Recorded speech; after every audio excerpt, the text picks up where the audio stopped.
I'm trapped in a perpetual Groundhog Day, but it's more than a day.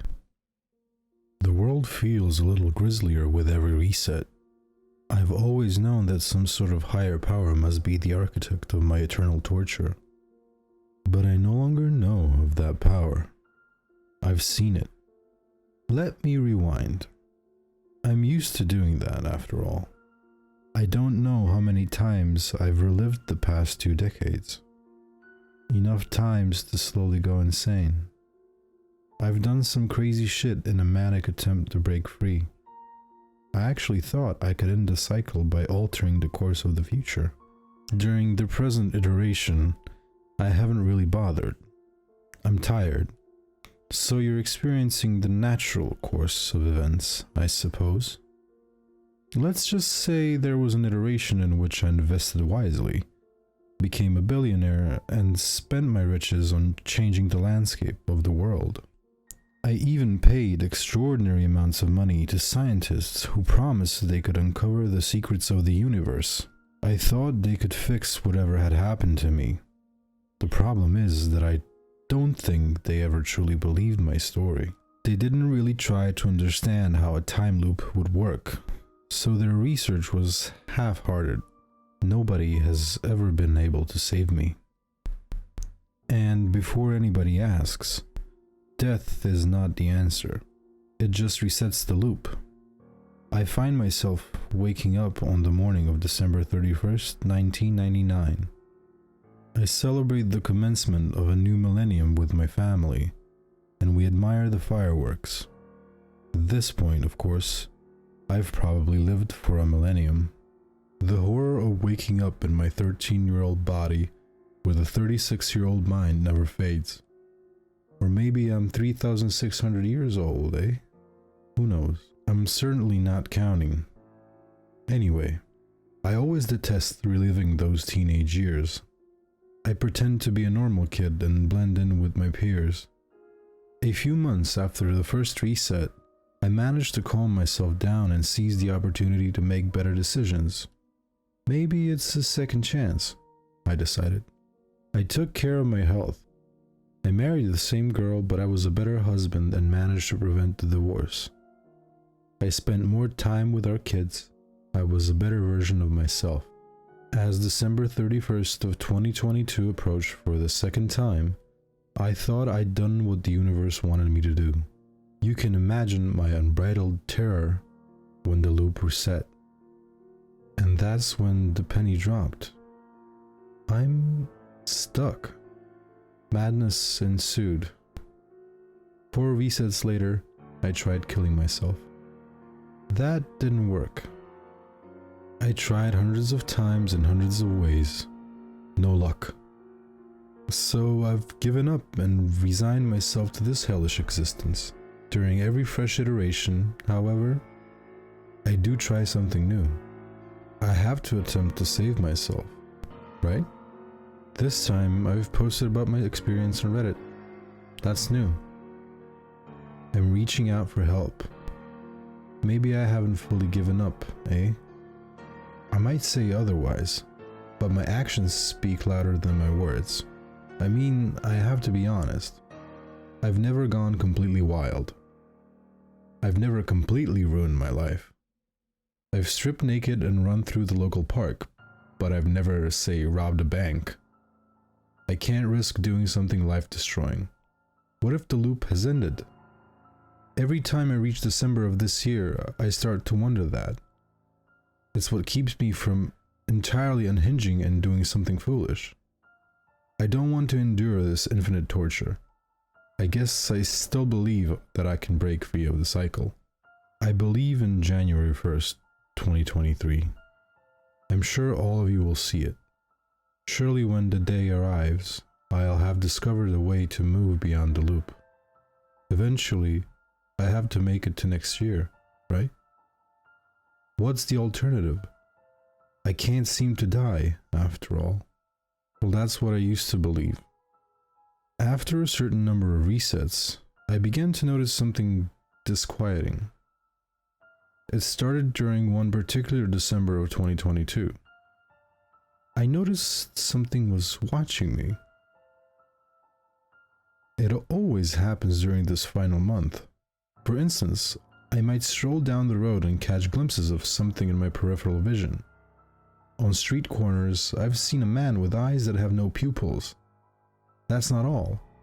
I've heard things that other people say they can't hear. There are shushing noises with no source. I wake up in the night, bathing in a pool of sweat, assured that I've spotted glassy pinpricks in the darkness. Sometimes they rapidly vanish, as if the thing had closed its eyelids to avoid detection. Other times, the eyes linger, hovering in front of me. The thing seems to be getting bolder, and that haunts me.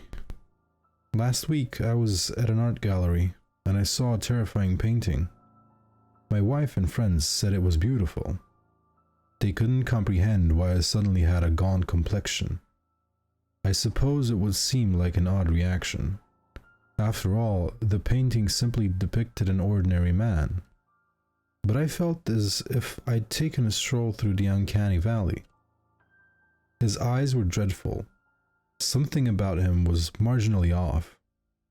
And for the briefest moment, the gallery light caught the painted eyes in such a way that the pupils disappeared. I found myself staring into the vacant eyes from various street corners and my darkened bedroom. They were boring into my skull.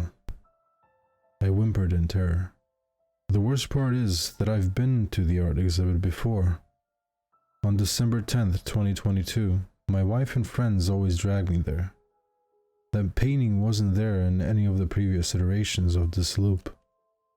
In that exact spot, there had been a painting of Big Ben proudly displaying 11 o'clock, and that's something which petrifies me. It means things are changing, and I don't think they're changing for the better. I have considered letting go. My fight is fading. Perhaps I should embrace the entity with open arms.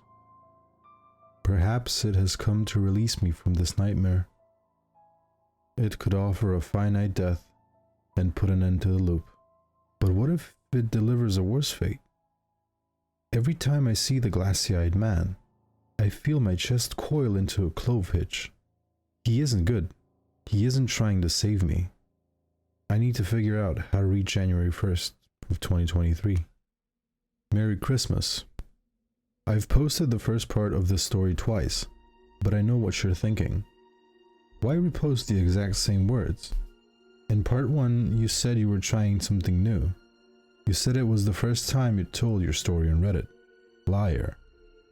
I needed to do things exactly the same way. I'll explain that. For brevity, I've devised a clear reference system for each new iteration of this time loop.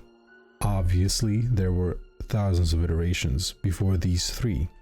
I1, the first iteration, I initially posted it on Reddit. I2, the second iteration. Mistakes were made. I3, the third iteration. My current iteration. Something happened during I1. I barely made it out of that iteration alive. Details will follow. But that's how I discovered I was on the right track. The glassy-eyed man is pursuing me more aggressively than ever. I think he has grown weary of lurking. I1, December 24th, 2022. Merry Christmas. The man on my doorstep was a frosty fellow, so I thought of him as a somber snowman. He had not come to offer glad tidings or a tuneful carol. I knew that before he had even opened his mouth. I quaked in horror, dreading what he might have to say. "Who are you?" I timidly queried. "Somebody who can help," he responded. "I saw your post." My breathing flattened. I rooted myself to the ground, too shaken by the menacing statement to muster any kind of reply. "Who is it, Jake?" my wife called. "The postman," I shouted. No matter how many lifetimes I live, I despise lying to Vanessa, but the truth is too complicated. There has only been one time that I ever explained my looping predicament to her. She didn't believe me. She thought I was mentally unwell. Since that iteration, I've always kept it a secret from her. How did you find my address? I eventually whispered.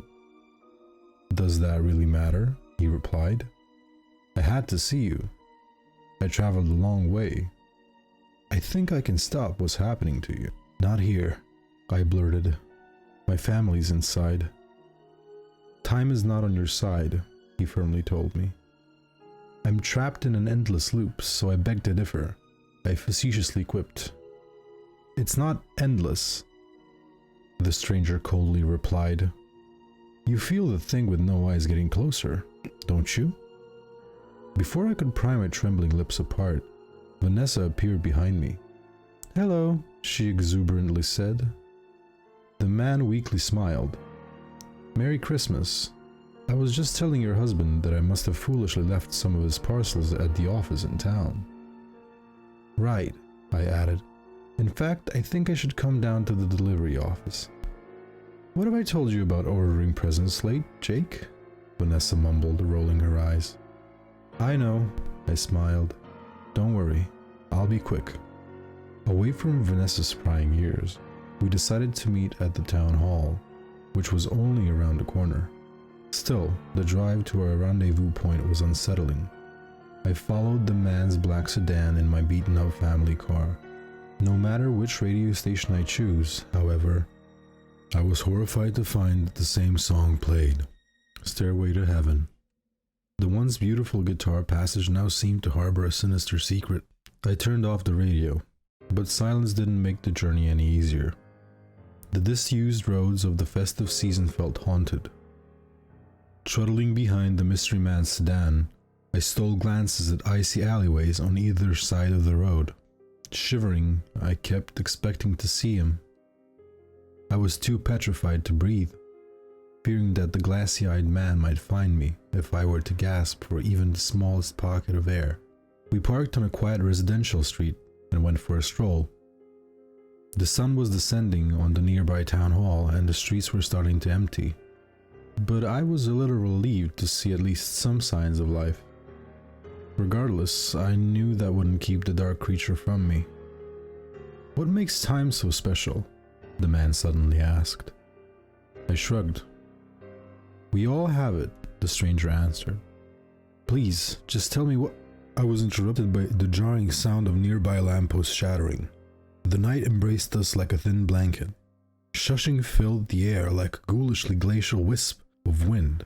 I have never been consumed by such existential terror. And this is coming from a man that has been alive for countless millennia. I've even welcomed death with open arms.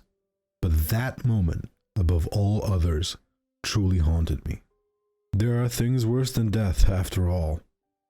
Glassy spheres emerged from the blackness, hovering at the other end of the pavement. As hauntingly garish eyeballs illuminated the void which engulfed it, a black shape moved toward us. Find me after you reset, the internet stranger whispered. Time is dwindling, but... The man did not have the opportunity to finish his sentence. His face lost its color. Those glassy pinpricks were suddenly occupying the stranger's eye sockets. My mystery visitor howled in agony, and his flesh started to incinerate. There was no fire, but you wouldn't know that from the sight and the smell of the man's disintegrating flesh. Blackened, bloody strips of skin peeled from his skeleton. His wail was that of a dying animal, desperately crying for a savior that it prayed would emerge from the darkness. Nothing came to save the man. Collapsing to his knees, his clothes shriveled atop his melting flesh. The stranger's cries mutated into hoarse whispers. I saw his tongue wither in his open mouth. I think he tried to say something with his final breath, but all he could achieve was the most horrific moan. He was reduced to the blood-red meat beneath his skin. I suppose there were still gauntly eyes lodged into his skull. They weren't his eyes, though. Bereft of life, the man toppled to the ground. From his burned corpse, a spectre ascended. Those soulless pinpricks materialized in the shadowy darkness, gazing into my soul. The glassy-eyed man did not speak. I, on the other hand, could not speak. Suddenly there was pain. Unconceivable pain.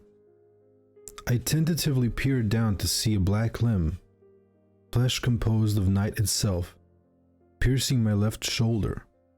Terrified beyond comprehension, I tried to bellow in pain, but my fragile body could scarcely manage a whimper. When I woke, I was in my 13-year-old body.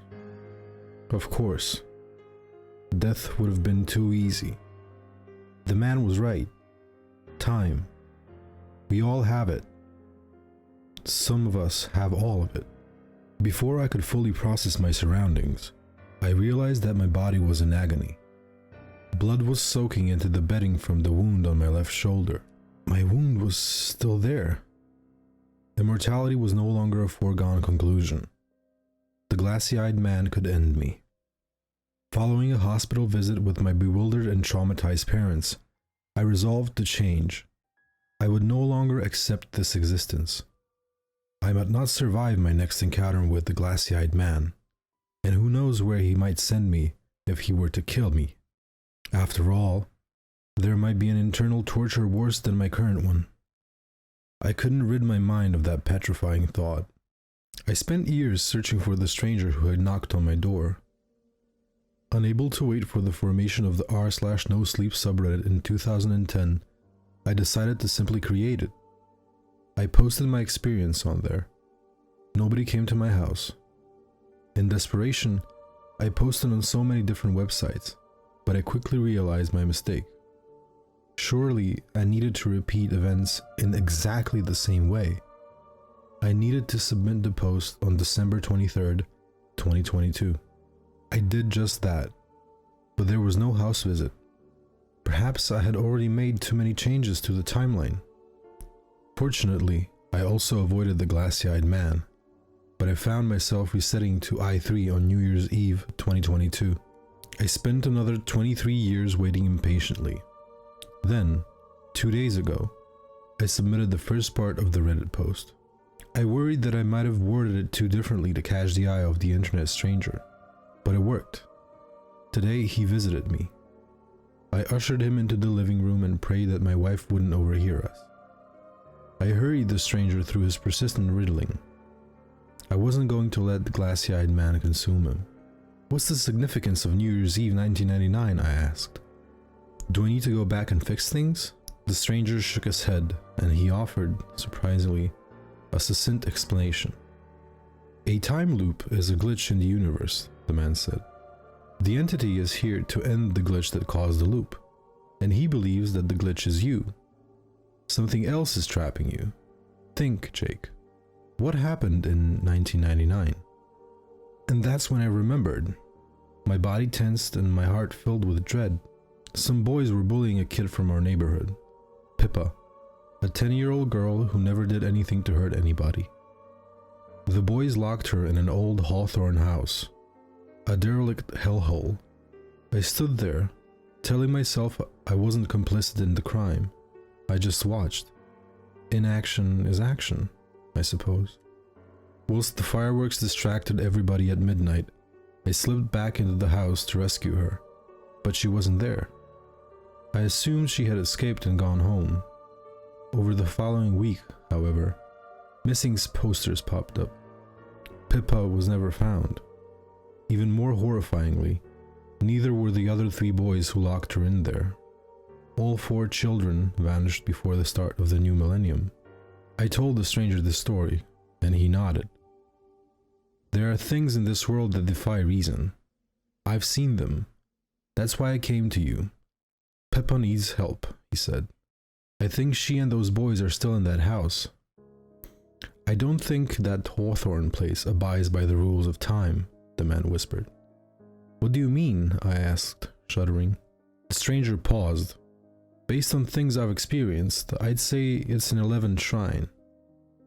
An unholy place that ensnares people at the turn of every new year. Such places exist outside of space and time. Pippa is the force that keeps resetting your timeline, he continued. If you feel her and the boys, you might be saved.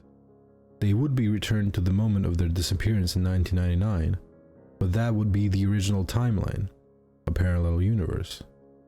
When I returned to the house, I couldn't find the girl, I said. Why would it be any different if I were to revisit it? I told you, the stranger said. An 11th shrine exists beyond the construct of space and time, but it creates a bridge to our world between 11 p.m. and midnight on New Year's Eve. How did you learn these things? I asked suspiciously, though I was admittedly a little late. I don't think you're ready for that tale, he said. And even if I were to tell you what happened to me, could I not still lie? You just have to trust me, Jake. All right, I conceded. How do I need to prepare for New Year's Eve? While the man explained that I'd have to venture into the Hawthorne house at 11 p.m., I trembled in horror. I've spent Christmas Eve watching my family with teary eyes. Can I avoid the flesh-searing limbs of the glassy-eyed man for 6 days? I keep seeing those lifeless eyeballs in the darkest crevices of my house. Even now, as I write, I could swear I just heard shushing from our wardrobe. Have you ever squandered an opportunity to prevent something terrible from happening to somebody? Maybe you've been caught in a time loop, too. I suppose you might not yet realize you could reset tomorrow. It could happen on New Year's Eve 2034. Who knows? Over the festive period, I couldn't stop thinking about New Year's Eve 1999. I remembered being terrified of those bullies, just like that little girl. If I had been courageous enough to intervene, I wouldn't have faced the karmic retribution of a time loop. I am still an I3, and since my previous post, I was sure to make note of the internet stranger's contact details, lest the glassy-eyed man should, once again, reduce my new friend to a smoldering carcass. What's your name? I asked. Harold Langley, the man answered. Harold still wouldn't tell me how he knew about such corrupted things as 11 shrines and spiritual forces. He told me that I already had everything I needed. I knew to go back to the Hawthorne house between 11 p.m. and midnight on New Year's Eve. Any New Year's Eve would do, in fact. Well, I could simply wait to be reset to 1999, then I could stop the boys from ever locking Pippa in the house, I suggested. Harold shook his head.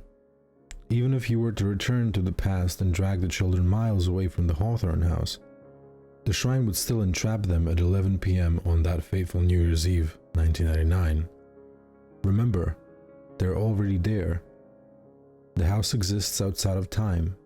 Much like your own loop, no matter where they might travel, their bodies would still reset to that house at 11 p.m. They can only be freed from within the 11th shrine. Sending me back to 1999 is a convoluted way of sending a message, I grumbled. She doesn't know what she's doing, Jake, Harold gently assured me. Pippa is calling for help from an ungodly realm, and that has incurred an abnormality in time.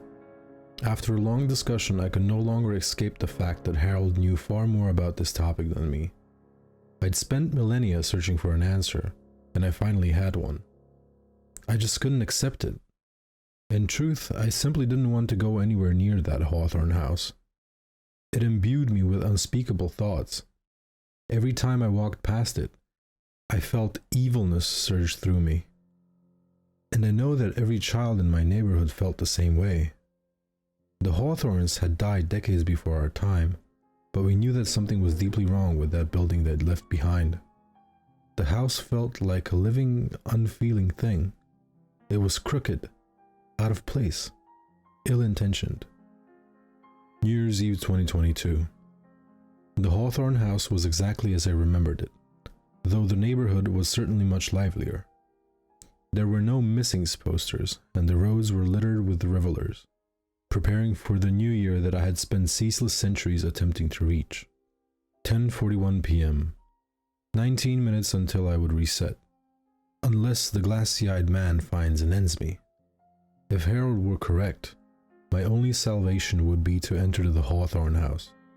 At 11 o'clock in the evening, the shrine would open. There's something much more frightening about seeing a haunted house in the real world. I have never minded eerie buildings on photographs or films, but the Hawthorne house is the most terrifying place I have ever visited. I gently walked from the moss-covered gate to the fatigued front door, which was painted a long faded blue. In the front yard, there was an unlabeled stone cross, submerged in overgrown withered grass blades. There were 3 stories to the neglected building. Dark chasms lay behind the glassy panes, and the attic had a misted oval window. I felt a piercing pang of horror in my chest at the sight of a black shape moving behind the glass. Other than a private property sign on the front gate, there was nothing to ward away intruders. There was no barricade across the rotting front door, and it was unlocked, so it creakily inched open with a light push. Perhaps the mere sight of the horrid place was enough to deter most people from trespassing. I wished that I could have the same luxury.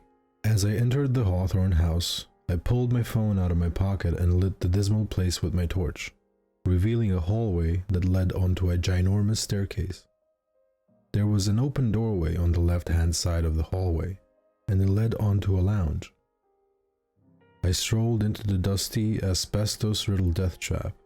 In the living area, there was a sofa which had been partially devoured by vermin, but I collapsed onto it and waited. 11 p.m. My heart stopped. I wasn't fading away. I was still in the present. No, this isn't the present, I reminded myself. The Hawthorne house exists outside of time. Nevertheless, my lock screen displayed 11 o'clock, which was good enough for me. I wasn't resetting. That was the important thing. Before I could wrap my head around that, however, I noticed something. The walls were groaning. Just undulating in terror, I leaped to my feet. The winding foundations of the house seemed to lament my presence. I took a look at the world outside of the mucky lounge windows.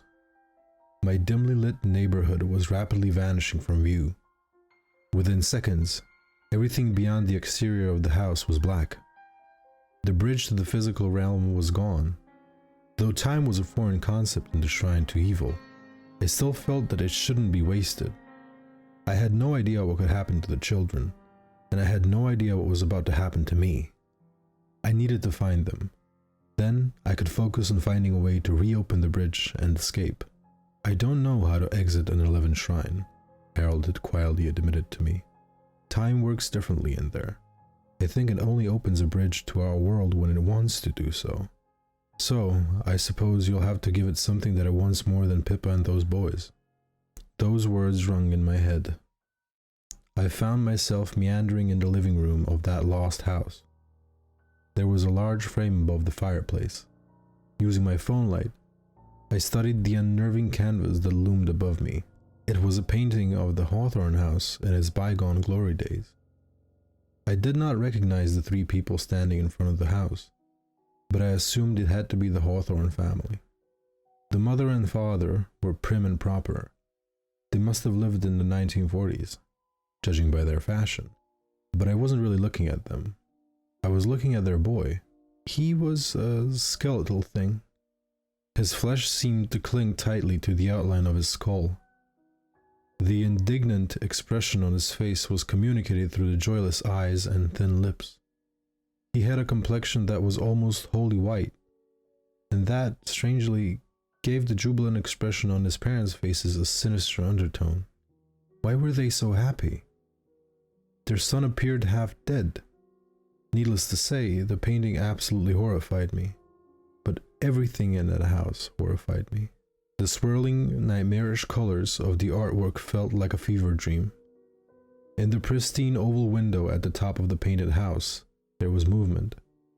The paint was actually moving. Unlike the movement I'd seen in the real-life oval window, these painted shapes were crystal clear. Pippa and the 3 bullies. Their mouths were agape, much like the man in the Scream, and they were huddling together, ferociously banging their tiny fists on the window. As if that weren't horrifying enough, there was more movement in the picture. The painted mother turned around and started strolling along the path, heading towards the house. The sun was decaying before my very eyes. His painted form seemed to be crumbling, yet the father smiled, and the mother continued walking towards the house. She reached the front door. Thumping followed. And I do not simply mean that I saw that painted mother thump the painted door. There was a thumping sound on the real-life door, which was in the hallway behind me. A blood-curdling screech followed. It was a woman, I suppose, but her voice no longer sounded human. There was a guttural, distorted quality to it. "Don't take my child from me." I had no desire to hang around and find out what she meant. I sprinted from the living room to the hallway, praying the front door would hold, and I hauled my body up the rotting stairs, 2 at a time. Plunging into the darkness, I prepared for the door to fly from its hinges. The thing for which I did not prepare was to suddenly find myself standing on a well-lit, refurbished landing. The Hawthorne house had morphed into a lavish home. From the top of the staircase, I turned to face the downstairs hallway. The banging on the front door had ceased, and it opened to reveal the mother. She was an ordinary person, not a frightening apparition. I realized I had wandered through a portal in time. I would say my initial guess had been accurate. It seemed to be a snapshot of the 1940s. "Jonathan, tell Bert that dinner will be ready in half an hour," the mother shouted. "He's not in here, Sarah," Jonathan replied. The father's ghost startled me, though the couple seemed much jollier in this memory. He strolled straight through my body and walked down the stairs. "Well, I told the boy that he could only play until I finished taking down the laundry," Sarah huffed. "He was with the Dalton boys across the road," Jonathan said, now striding across the downstairs hallway. "I shall fetch him." The ghosts of the parents evaporated, and the house transported to a different moment in time. There was crying from a room farther down the landing. As I walked towards it, I noticed more frames on the walls. They were less macabre than the portrait I'd seen in the living room. There were 3 paintings of the individual Hawthorne family members. Seeing an ajar door on the left side of the landing, I peered through the slight opening. The sobbing mother was sitting at her dressing table, which faced away from the doorway. I could only see the back of her body. The father was holding her shoulders and futilely striving to console her. "I cannot live without him, Jonathan," she wailed. "A mother cannot live without her baby." "You shan't have to do that," Jonathan promised. "I have found a way to return his soul to us. Francis acquired some books. There are rituals that can help, but they come with a price, so—" "Any price," Sarah coldly interrupted. "And what of the boys who murdered our child?" Jonathan asked. "Death would be too merciful," she said. "I agree. From my readings, I have learned ways in which we could make them suffer. If we could transform this house into unhallowed ground, we could ensnare their souls and eternally trap them here. They would become part of the building's woodwork. We would have to build an 11th shrine on the eve of the new year. There might be consequences for others who step foot on this land." "But do it," Sarah icily whispered. The world washed away again. I saw brief flashes of the parents in their bedroom. They were drawing bloody patterns on the walls. I heard sourceless screams, cries of anguish for who I only assume must have been the children who murdered Bert. The jigsaw pieces were sliding together. The souls of Bert's killers were embedded in the Hawthorne house. Sarah and Jonathan had succeeded, but had they also managed to resurrect their child? I shuddered, remembering the ghastly painting of a withering Bert in the living room. Something told me that a happily ever after hadn't been on the cards for the fractured family.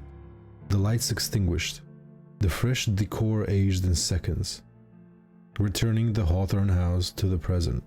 Well, I suppose I wasn't really experiencing any sort of time period. Everything faded away, except for one thing. One person. The mother. She was still sitting at her dressing table, facing away from the doorway. Her vanity mirror was cracked and coated in filth. I couldn't see her reflection. Her clothes were dusty and tattered. Her once beautiful blonde hair was withered, and she was stroking it with a hairbrush. Her strokes were so vicious that clumps of hair were ripping from her head. No fucking way. I'm not going in there. I attempted to cautiously back away from the door, but the floorboards betrayed me. They moaned beneath my weight. Fuck.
Doorway, I caught a glimpse of something in the glow of my phone light. The father was far taller and wider than he had appeared in the flashbacks. His gargantuan, ghostly form could barely squeeze through the upstairs corridor. His decomposing face was much like that of his wife, but his eyes were bloody spheres in his sockets. I slammed the door behind me and locked it. There was a cacophony of fist pounding on the door. The father said nothing. His fury spoke far louder than words. I found myself in the second bedroom, Bert's bedroom. Heart still not slowing, the frights did not cease. "Jake," a disembodied girl's voice hissed. I froze. "It's Pippa," she continued. "We're in the hideaway. We've been here for months." "Where's the hideaway?" I asked. The banging on the bedroom door finally quieted. Pippa whispered again. "Behind the wardrobe," she said. "Hurry, I think they heard me." I found the wardrobe on the left-hand wall and started to push it to the side. It was surprisingly light. Once it was a few feet to the right, a small opening was revealed in the wall behind it. I couldn't see anything inside the darkened doorway, but I had to press forwards. I used my phone to light the way, and I found myself ascending a small set of stairs. Of course, the attic with the oval windows. I tentatively clambered up the staircase, keeping my eyes and ears keenly peeled for anything untoward. When I reached the top, I stretched my hand towards the door handle before me. Creaking. An icy breath skirted across my left ear. Something was standing on the step behind me. "They murdered him," a voice groaned. I didn't need to turn my head. I knew it was the mother. Quivering, I lightly pressed the standby button to switch off the screen. On the dark, glassy surface of my phone, I saw the walking corpse of a half-decayed mother standing just behind me. Her gaunt face was illuminated by my torchlight. I screamed in terror, but I was quickly silenced by a gnarled, bony hand that clasped over my mouth. That only made me scream louder. I shook the creature off me, whirled around, and she was gone. Too frightened to spend another minute in this house of nightmares, I proceeded to repeatedly slam my shoulder into the attic door. Finally, it gave way. I cast the phone light into the attic, expecting to be met with emptiness. but I turned to the right to find myself looking upon 4 malnourished children who were shivering beneath the old window. The world outside remained an endless void, but that was besides the point. I'd done it. I'd found the girl who had been trapping me in the loop for thousands of years.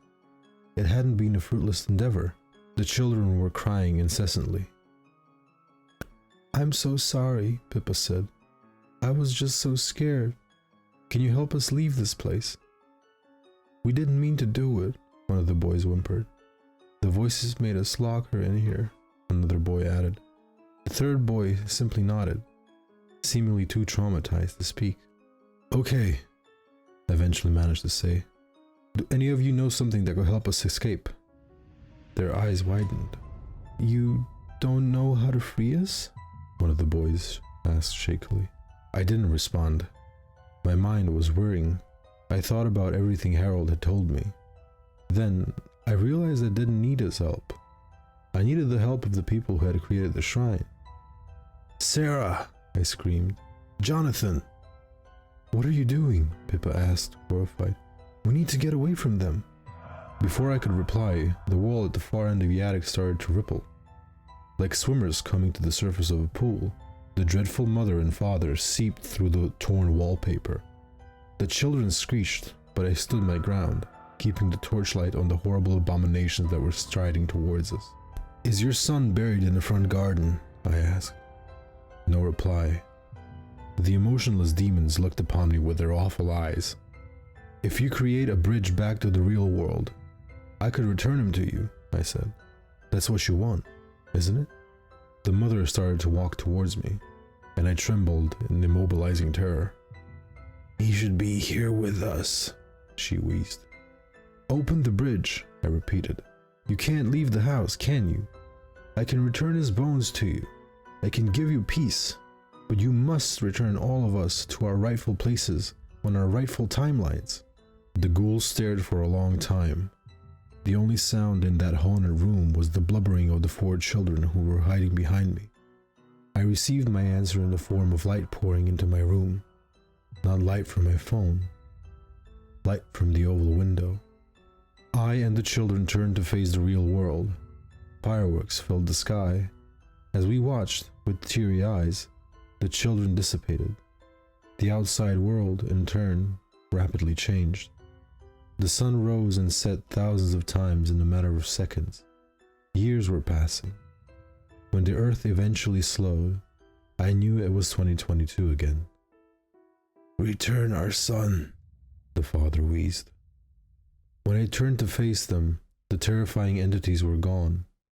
I sprinted down the stairs from the attic, bounded across Bert's bedroom, flung my panicked body along the hallway, and started to sprint down the main staircase.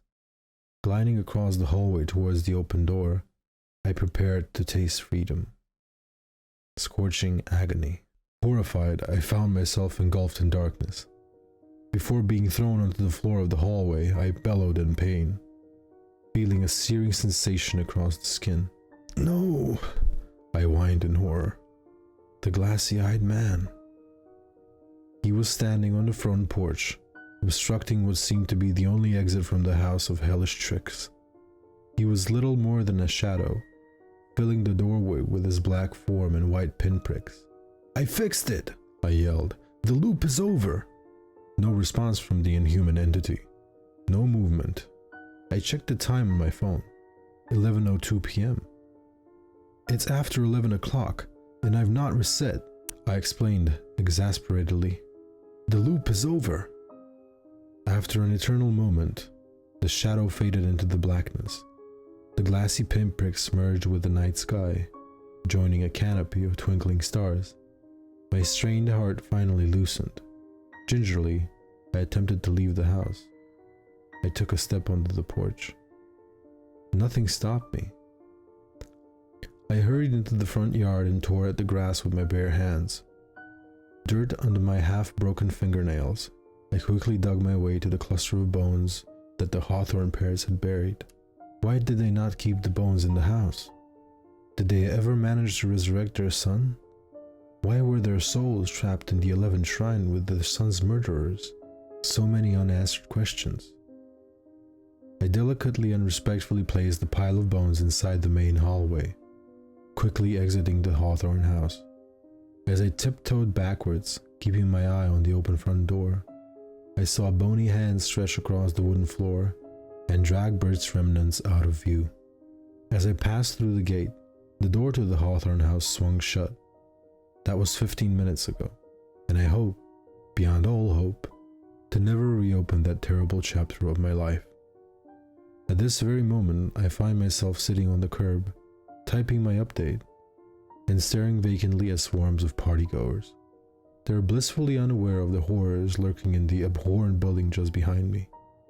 11:22 p.m. I have never lived beyond 11 p.m. on December 31st, 2022. That must be a promising sign. I'm free, surely? At 11 p.m., I didn't wake up in 1999. Pippa must have released me. But has the Hawthorne house released me? Has the glassy-eyed man released me? I suppose I'll never have a definite answer. I'll always wince in terror at the sight of cavernous crevices. I'll always look for those white eyes. I cannot conquer the unknown, but that's not my battle. After thousands of torturous years, I would simply settle for seeing January 1st, 2023.